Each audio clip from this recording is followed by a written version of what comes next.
Don't trust India. ইন্ডিয়াকে trust করে নিয়ে অনেকেই এই কথা বলেন যে ইন্ডিয়ার সমর্থন না পেলে আপনি সরকারই চালাতে পারবেন না। সো ইন্ডিয়ার সমর্থন নিতে গেলে আপনার দেশের প্রতিরক্ষা ব্যবস্থা, সামরিক ব্যবস্থা, অর্থনৈতিক ব্যবস্থা কিছু থাকবে না। একটু ভাইদের একটু কথার সাথে একটু অ্যাড করতে চাই, দ্বিমত নাই, মত ইয়া করে। বেগম খালেদা জিয়ার সাথে আওয়ামী লীগের, আমি শেখ হাসিনা বলবো না, আওয়ামী লীগের একটা বিগ ডিফারেন্স হচ্ছে বেগম খালেদা জিয়া মেনে নেন দেশের স্বার্থে, যদি সেটা তার পার্টির স্বার্থের এগেনস্টেও হয় তাও তিনি মেনে নেন।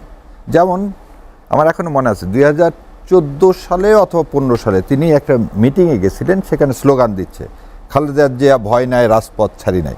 উনি তো সবাইকে থামায় দিছে, তোমরা রাজপথে কেউ যাও না, এই স্লোগান আর দিও না। সো এই যে কথাটা তিনি এটা জানেন যে এটা মিডিয়াতেও আসবে, কিন্তু সেটা সে বলছে, এই সাহসটা। তত্ত্বাবধায়ক সরকার ব্যবস্থা সবাই চাইছে, দলের স্ট্যান্ডিং আলাদা ছিল, কিন্তু তিনি তত্ত্বাবধায়ক সরকার ব্যবস্থা কিন্তু কি করে দিলেন, 12 ফেব্রুয়ারি ইলেকশন করে খালি একটা বিলই পাশ করলেন, আর কিচ্ছু করলেন না। তার মানেটা কি?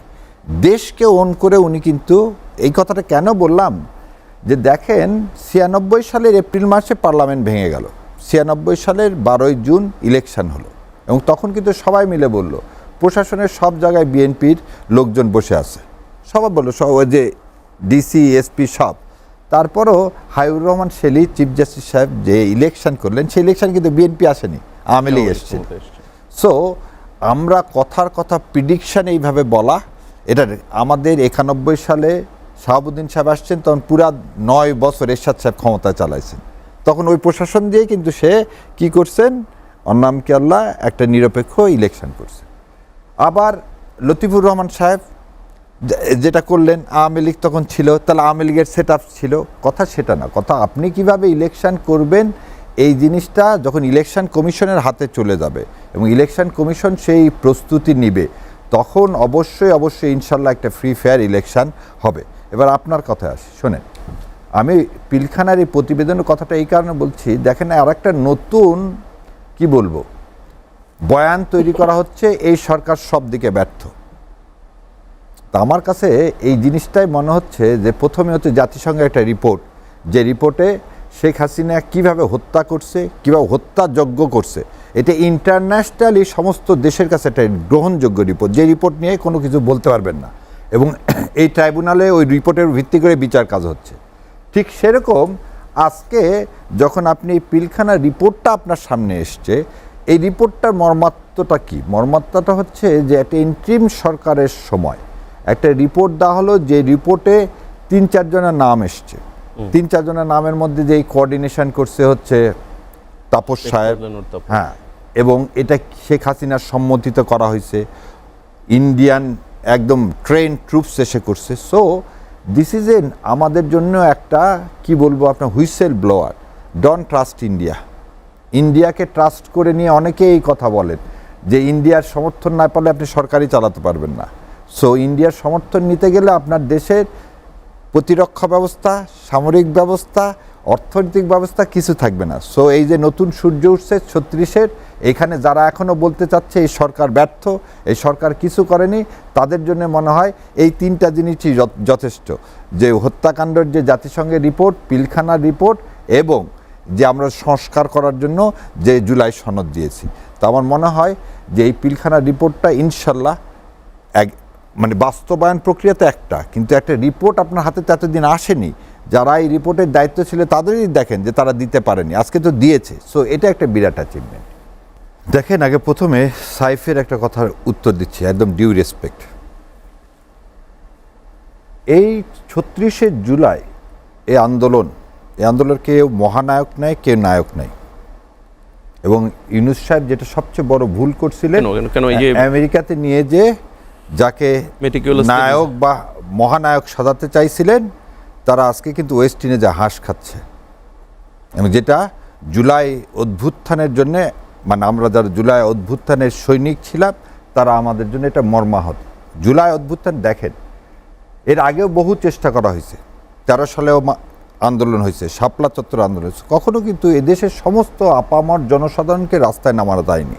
ছোট ছোট ছেলেপেলেরা ওই যে অ্যাক্সিডেন্টের জন্য, রোড অ্যাক্সিডেন্টের জন্যও কিন্তু রাস্তা গেলেন, নিরাপদ সরকার, কিন্তু এবারের আন্দোলন যদি আপনি বলেন যে ত্যাগ কার নাই, আওয়ামী লীগ যারা করে তারা বাদে সবচেয়ে বড় সমস্যাটা আমাদেরকে, আমরা সবসময় ক্রেডিট নিতে চাই, যেটা আমিরে জামাত সবসময় বলছে, এই ক্রেডিট নিলে কোনো দিন 36শে জুলাই হতো না। 36শে জুলাই হতে গেলে আপনাকে ক্রেডিটের উপরে উঠতে হবে। যে ভাই একটু আগে বললেন, দেন বেগম খালেদা জিয়াকে আমরা, এই যে আজকে আমাদের নায়েবে আমির বলছেন, কি বলছেন যে উনি সারা দেশের, সো একটা মানুষকে, কিন্তু আমরা কিন্তু বলতেছি না বিএনপি সারা দেশের। বেগম খালেদা জিয়াকে যেমন বলা হচ্ছে তিনি সারা দেশের, বিএনপির ক্ষেত্রে কিন্তু তা বলতেছে না। জামাত ইসলাম তাহের ভাই কি বললেন, বেগম খালেদা জিয়া সবার, সারা বাংলাদেশে, সবার অভিভাবক। এই যে জিনিসটা, এটা তো তার ব্যক্তিগত পাওনা। ঠিক সেরকম আপনি এই জুলাই অভ্যুত্থানের এইভাবে যদি বলেন অমুকে নায়ক অমুকে মহানায়ক, এটা বলা যাবে না। কিন্তু এই যে যাকে আপনি হাঁস খাওয়ার অভিযোগ করছেন, সে তো 6 তারিখ থেকে ঘোষণা দিয়ে 5 তারিখে গণভবন অভিমুখে ঘোষণাটা দিয়েছে। কথাটা বলে শেষ করি। বরাদ্দ কোথায় কে দিচ্ছেন, এখানে এই অনুষ্ঠানে আমরা আমি এই কথাগুলো ইচ্ছা করে এড়িয়ে গেছি। কারণ কি, এখন ভোটের আগে নিজেদের মধ্যে যদি আপনি ভেদাভেদ করেন, তাহলে সেই ক্ষতি আমার আপনার হবে। যখন তারেক জিয়া সাহেব ফিরে আসবেন কি আসবেন না, মানে আমি যদি কোনো দলকে সমর্থন করি, সেই দলের মাথা ব্যথা না, এটা মাথা ব্যথাটা কেবলমাত্র বিএনপিরই হওয়া উচিত।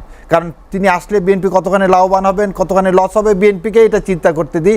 আপাতত অন্য দলগুলো সেটা নিয়ে তো আমার চিন্তা করার কোনো দরকার নেই। বাংলাদেশ জামাত ইসলাম কেন চিন্তা করবে তারেক জিয়া আসবে কি আসবে না? তাদের বাংলাদেশ জামাত ইসলামের কী লাভ? কারণ বাংলাদেশ জামাত ইসলাম বা এনসিপি বা বিএনপি সবাই তো একটা বোর্ডে, আমরা এতদিন ধরে তারেক জিয়া ছাড়াই ইলেকশনের রোড ম্যাপে উঠছি, ইলেকশনের ট্রেনে তো উঠছি আমরা তারেক জিয়াকে ছাড়াই। Excuse me. So Tarique Zia উঠবেন কি উঠবেন না, আসবেন কি আসবে না, that is not my headache. Let the জনগণকে ভোট দিবে, জনগণকে সিদ্ধান্ত নিতে দেন জনগণ কাকে ভোট দিবে। আর ভাই যেটা বললো যে শোনেন, এটা তাদের ইন্টারনাল পলিসি। আমি এখানে বলবো না যে বাংলাদেশ আমিরে জামাত, মানে আমি এটা বলি, আমি যেহেতু জামাত ইসলামকে সমর্থন করি সেই জন্য বলতেছি, আমিরে জামাত রিক্সায় চড়ে ঘুরে বেড়াচ্ছে। আমাদের কাছে মনে হচ্ছে যে না, এটা আমাদের জন্য আলহামদুলিল্লাহ। আমি জামাতকে একটা জিনিস বলি যে রাজশাহীতে যখন জামাত সমর্থন করেন জানলে আপনাকে অনেক প্রশ্ন করতে হবে। না কথাটা শুনেন, আমি বলে দিচ্ছি আপনাকে। আপনাদের এই যে শাহজাহান চৌধুরী যে প্রশাসনকে নিয়ে বলে দিচ্ছি, বলে দিই এখন। রাজশাহীতে যখন রিমান্ডে আমিরে জামাতকে জিজ্ঞাসা করা হলো আপনার ঠিকানা কি, উনি বললেন যে কোন ঠিকানা দিব। তো বলছে মানে, বলছে ঠিকানা তো হাজার হাজার ঠিকানা। বলছে পুলিশ অফিসার বলছে হাজার হাজার ঠিকানা মানে, বলতে কোথাও তো 1 রাতের বেশি থাকতে দেননি, কোথাও তো 1 রাতের বেশি থাকতে দেননি, তো যত জায়গায় ছিলাম সব ঠিকানা দেন, তোর পরিবার তার ঠিকানা দিতে হবে না। তার মানে এই যে যত কথা বলি, খালেদা জিয়াকে যে পয়জন করা হয়েছে, এবং এটা আমি প্রথম দাবি করছি, যেভাবে তাকেও কিন্তু জুডিশিয়ালি, আজকে এই সিকের পিছনে কিন্তু জুডিশিয়ারি জড়িত, তাকে যদি এভাবে অন্যায় করে 5 বছরের জেল 10 বছর না দিতেন, জেলখানায় রেখে কি খাবার দিলেন, বাইরে থেকে খাবার দিতে দিলেন না, এই কাজগুলো যদি না করতেন, আল্লাহ জানে উনি আজকে এই জায়গায় নাও যেতে পারতো। সো জুডিশিয়ারিও তার সাথে জড়িত, তাহলে আপনি ইনকোয়ারি করবেন না, করে তাদের বিচারের আওতায় আনবেন না। আর আপনার লাস্টের কোশ্চেন, সুপ্রিম কোর্টের সেক্রেটারিয়েটের অর্ডিন্যান্স এটা পাস হয়েছে, এই অর্ডিন্যান্সে পাস হয়েছে, এবং এই অর্ডিন্যান্সটা এখনই ইমপ্লিমেন্ট হবে, কারণ এটা পাশ করা হয়েছে মাজদার হোসেন কেসের ভিত্তিতে। সো আগামী যে সরকার আসবে সে সরকার এই অর্ডিন্যান্স বাতিল করে দিবে না, এরকম কিছু হওয়ার সম্ভাবনা আমি দেখতেছি।